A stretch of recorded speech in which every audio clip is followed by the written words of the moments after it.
Bonsoir, très heureux de vous retrouver sur la nouvelle chaîne ivoirienne. Au sommaire de ce journal, la rencontre entre le président Alassane Ouattara et Andrea Riccardi, le fondateur de la communauté Santé-Gidio. Les deux hommes se sont entretenus à la résidence du chef de l'État à Cocody et ont évoqué les activités de la communauté en Côte d'Ivoire. Nous irons à la mythique école de formation de la gendarmerie nationale de Toroguyé dans la commune de Daloa. 1466 nouvelles recrues ont été présentées au drapeau ce vendredi. Les élèves gendarmes stagiaires de première année invités à s'écarter de toute déviance. Et puis le Rwanda et la République démocratique du Congo ont signé un accord à Washington ce vendredi pour mettre fin au conflit dans l'est de la RDC qui a fait en 30 ans 7 à 8 millions de morts. Le document a été signé par les ministres des Affaires étrangères de la RDC et du Rwanda en présence du secrétaire d'État américain.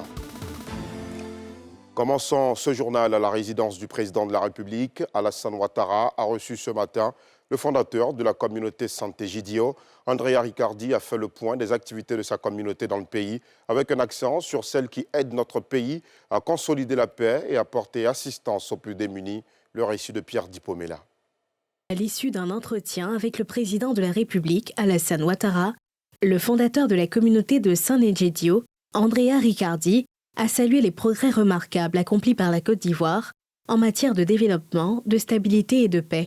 Il a également réaffirmé l'engagement de sa communauté en faveur de la paix et des plus démunis. Santé-Gidio en Côte d'Ivoire travaille pour les questions sociales, les pauvres, les démunis, ceux qui vivent dans la rue, les enfants de rue et l'enregistrement des enfants qui ne sont pas enregistrés à l'état civil. Et Santé-Gidio est présent dans la ville d'Abidjan et elle est présente dans de nombreuses localités du pays. Je suis venu ici depuis quelques années pour réaffirmer l'engagement de Santé-Gidio dans ces pays. Et je l'ai voulu faire, premier pas, avec son Excellence, le Président de la République. La communauté Santé-Gidio a été fondée à Rome en 1968 par Andrea Riccardi. Ses objectifs principaux sont la prière, l'aide aux pauvres et la recherche de la paix. Elle est présente en Côte d'Ivoire depuis la fin des années 1980 et s'implique dans la vie sociale et religieuse du pays, notamment dans une trentaine de villes. Le port autonome d'Abidjan reçoit depuis ce matin son plus gros navire transportant du clinker. Il s'agit d'un navire d'environ 300 mètres contenant plus de 120 000 tonnes de clinker, ce matériel indispensable à la fabrication du ciment. Pour les autorités portuaires ainsi que leurs partenaires, ce nouveau pas vient renforcer la position de leader pour le port autonome d'Abidjan, plus grand port d'Afrique de l'Ouest. Nikema Moussa, Fulgence Kissiedou. C'est un navire de plus de 120 tonnes de clinker qui accoste sur les quais du terminal vraquier d'Abidjan. Un nouveau record pour le port autonome d'Abidjan qui exprime toute sa fierté de voir les résultats des investissements et installations de ces dernières années. En 2011, le port d'Abidjan ne pouvait accueillir que des navires vraquiers de 27 000 tonnes. 27 000 tonnes, 126 000 tonnes, vous voyez un peu le chemin parcouru. Le port d'Abidjan travaille donc à jouer son rôle pleinement dans l'économie nationale et en la matière, les choses sont dans le bon sens. Nous avons connu une croissance importante ces dernières années et nous tenons à maintenir cette croissance avec la contribution des acteurs importants comme TVA. Une fierté aussi ressentie par les partenaires du port d'Abidjan qui voient en cette habilité économique. C'est un navire de 289 mètres de long avec 126 000 tonnes à bord, ce qui est 2 fois la capacité des navires traditionnels qui accostent au terminal minéralier d'Abidjan.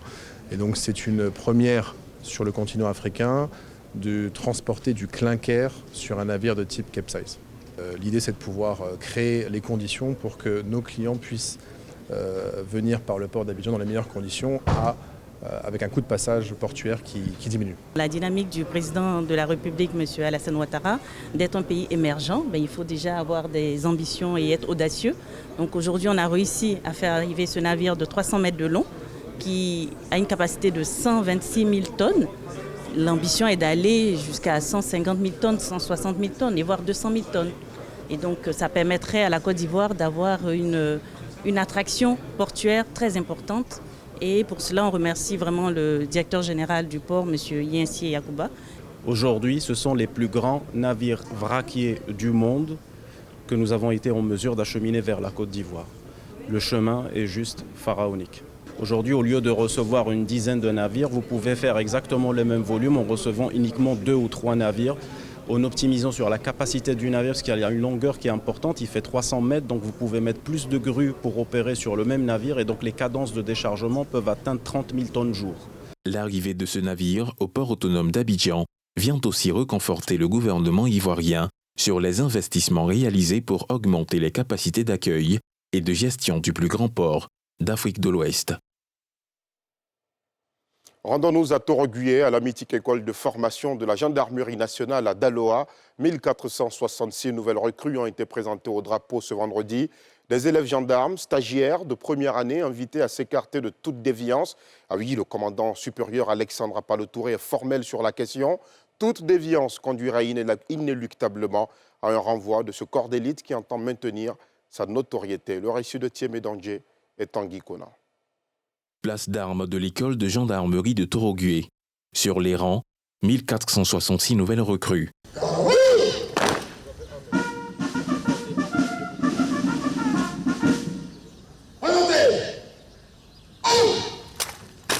Ces élèves gendarmes stagiaires de première année, aptes au terme de la formation initiatique commune de base, sont présentés au drapeau. Tous, de blanc vêtus, ont en face le commandant supérieur du corps.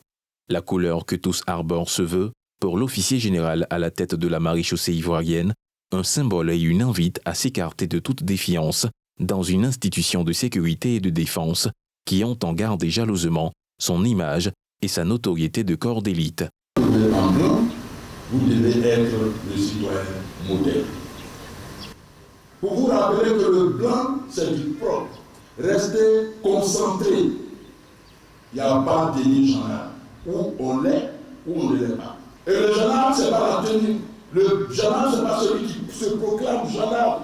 Le gendarme, c'est celui qui fait corps avec la gendarmerie nationale de par son comportement, son attitude, son engagement pour la République, sa volonté de protéger les populations et de rester républicain. En tout temps, en tout lieu et en toutes circonstances, vous devez rester républicain. Vous devez vous défaire de vos oliveaux et les jeter très loin de cette école. Dans son adresse sur fond de causerie morale avec sa nouvelle recrue, Alexandre Apalotouré prône la tolérance zéro, revenant dans la foulée sur la radiation de 120 ex-recrues testés positifs à la drogue et invitant les parents à s'éloigner des réseaux d'arnaqueurs autour du concours d'entrée dans les écoles de gendarmerie, dont un a été démantelé la semaine dernière par le commandant école et ses hommes. Je vous demande de dénoncer ces cas et rapidement de donner aussi des conseils aux populations de ne pas accepter de verser dans ce genre de comportement. Accueillir quelqu'un qui flirte avec ces produits interdits dans notre institution, c'est exposer la vie de la République. Ce serait un silence coupable. C'est pour cette raison que nous disons non et nous crions fort pour être entendus afin que ce mal ne puisse pas atteindre une institution aussi noble que nous appelons corps d'élite avec beaucoup de fierté. Les consignes reçues, les 1466 élèves stagiaires, dont 116 élèves féminins, se sont engagés à la tâche à honorer l'arme et le drapeau. Ce, à travers leur tout premier défilé militaire. Moment d'expression de l'esprit de cohésion, de droiture et de discipline au service de la patrie et de la loi.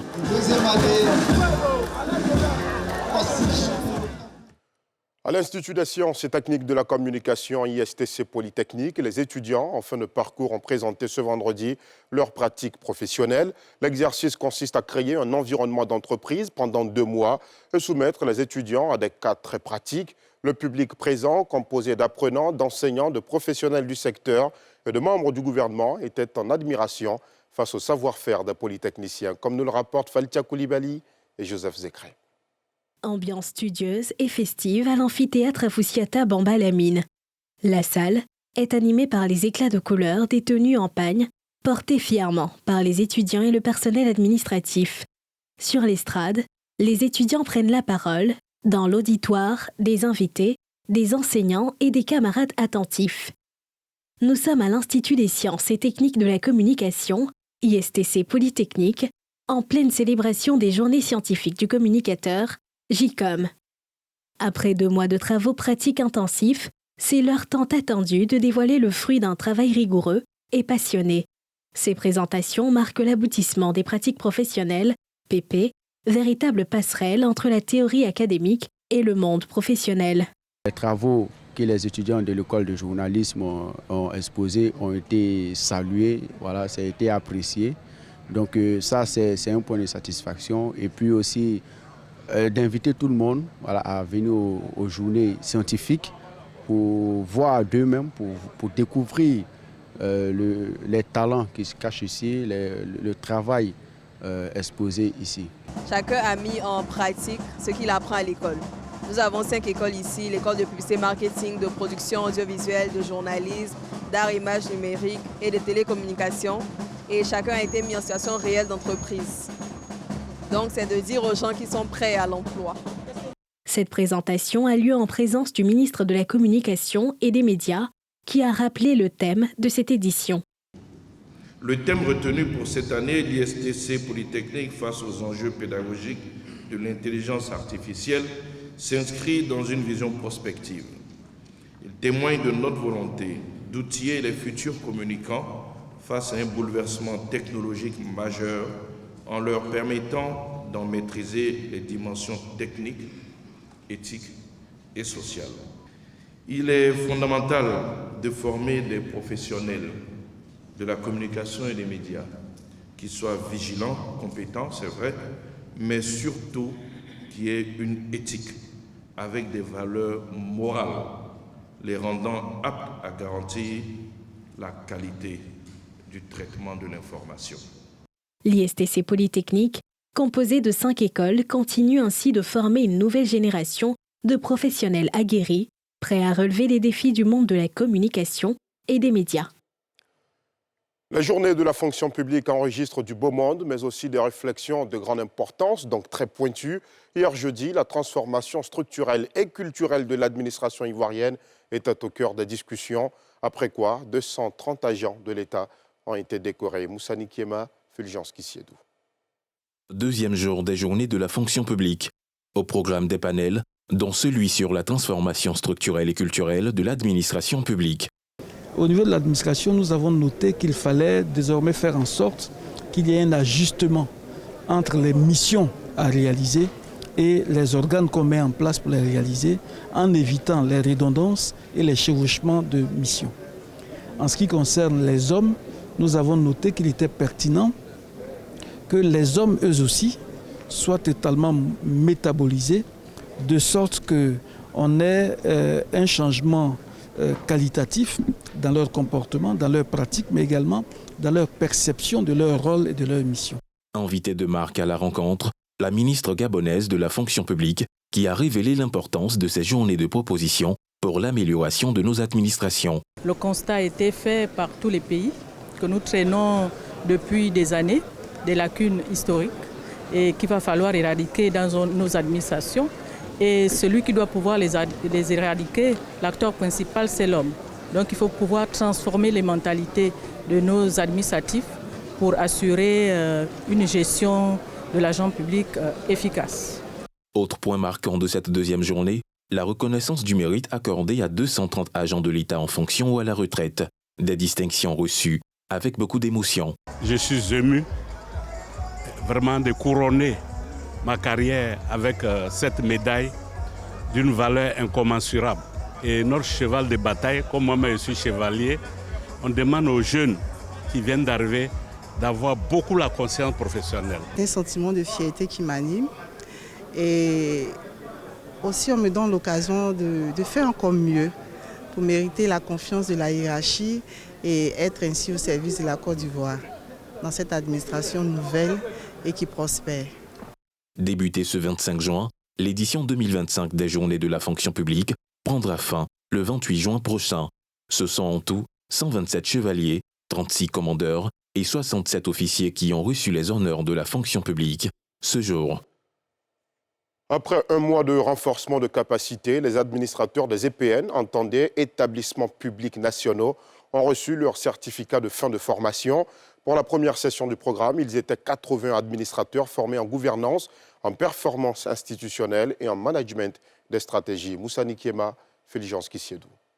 Ils sont 80, tous issus d'administrations publiques, qui reçoivent leur certificat au terme de la première session de formation du programme de renforcement de la gouvernance et de la gestion des établissements publics nationaux. Cette formation a été conçue comme un espace d'échange, de renforcement de capacités et de partage de bonnes pratiques autour de 3 thèmes majeurs, 3 axes majeurs: bonne gouvernance et mission de service public, stratégie et innovation digitale, gestion performante et éthique des établissements publics. Les outils collectés et les compétences acquises lors de cette formation sont d'une très grande utilité pour le management des établissements publics nationaux, dont les règles de gestion sont en constante évolution avec les impératifs de modernisation de l'administration et de la bonne gouvernance. Nous sommes convaincus que cette formation nous sera très bénéfique dans l'exercice de nos fonctions. La formation était conçue pour renforcer les compétences en gouvernance, en performance institutionnelle et management stratégique des participants. Ce sont donc des structures qui ont été créées par l'État pour améliorer la portée de son action. Alors donc c'est extrêmement important que ces établissements aient toutes les capacités pour faire en sorte donc que les objectifs puissent être atteints, puisqu'in fine, ce sont des choses qui vont concerner l'amélioration des conditions de vie des populations, d'où l'importance de cette formation. Vous savez, les EPN n'ont pas été créées pour 2 jours. Elles sont là pour toute la vie, donc en fait c'est un processus continu. Tous les jours on va travailler à améliorer leurs capacités, à renforcer leurs capacités. Tous les jours on va travailler à améliorer le contrôle. Tous les jours on va travailler à piloter les performances.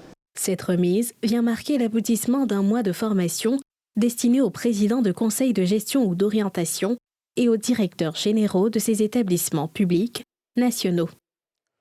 Le sport est plus qu'un jeu, c'est une industrie qui se professionnalise. Voilà ce que veulent faire comprendre les organisateurs de la 4e édition du Salon africain du football. L'événement se tient ici à Abidjan et réunit pendant 48 heures professionnels et amateurs du ballon rond. Ils pensent tous à l'essor de cette industrie en pleine croissance. On retrouve Moussa Nikiema et Féligence Kissiedou. 4e édition du Salon africain du football. Professionnels et amateurs du ballon rond, tous réunis autour du thème « Professionnalisation du football africain, défis et opportunités ». À en croire les organisateurs, cet événement vise à une saine émulation autour de l'industrie sportive. Cette édition 2025 s'inscrit dans une vision claire. Faire du sport africain une véritable industrie structurée, créatrice d'emplois, de valeur et de rayonnement. Nous ne pouvons plus nous contenter d'un football émotionnel, dépendant des ressources aléatoires. Nous avons le devoir de bâtir un écosystème solide où les clubs deviennent des entreprises, où les jeunes talents trouvent des passerelles durables, où les partenariats publics-privés se professionnalisent et où chaque acteur économique trouve sa place. Ce rendez-vous annuel est devenu au fil des années un carrefour incontournable pour les acteurs du football africain.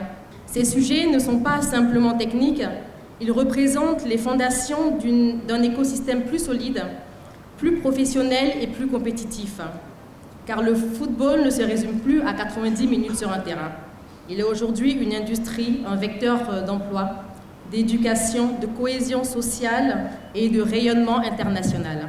Ce salon vise également à poser les bases d'un écosystème sportif solide et prospère.